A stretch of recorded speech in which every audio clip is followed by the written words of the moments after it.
ದೊಡ್ಡಪೇಟೆ ಠಾಣಾ ವ್ಯಾಪ್ತಿಯಲ್ಲಿ ಬರುವ ಒಂದು ಸಿಮ್ಸ್ ಏನು ಆಸ್ಪತ್ರೆ ಇದೆ ಮತ್ತು ಟೀಚಿಂಗ್ ಕಾಲೇಜ್ ಇದೆ, ಅಲ್ಲಿ ಸಂದೀಪ್ ರಾಜ್ ಅನ್ನೋ ಒಬ್ಬ 27 ವರ್ಷದ ಡಾಕ್ಟರ್, ಅವರು PG ಮಾಡ್ತಾಯಿದ್ರು ರೇಡಿಯಾಲಜಿಯಲ್ಲಿ, ಫೈನಲ್ ಇಯರಲ್ಲಿದ್ದರು. ಅವರು ನಿನ್ನೆ ಸೂಸೈಡನ್ನು ಮಾಡ್ಕೊಂಡಿದ್ದಾರೆ.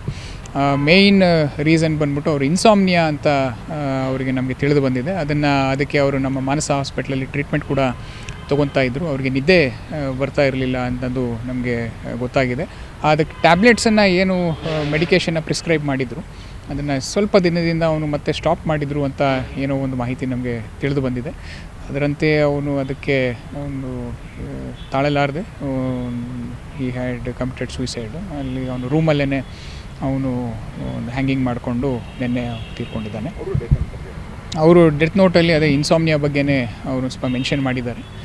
ಅದ್ರ ಜೊತೆಗೆ ಅವ್ರ ತಂದೆ ತಾಯಿನ ಅವ್ರಿಗೆ ಕ್ಷಮೆ ಕೇಳ್ತಾ, ಅವ್ರನ್ನ ಯಾರು ಫ್ಯಾಮಿಲಿ ಮೆಂಬರ್ಸ್ ಎಲ್ಲನೂ ಚೆನ್ನಾಗಿ ನೋಡ್ಕೊಳ್ಳಿ ಅಂತ ಹೇಳಿ ಅವರು ತಮ್ಮ ಪ್ರಾಣವನ್ನು ಬಿಟ್ಟಿದ್ದಾರೆ.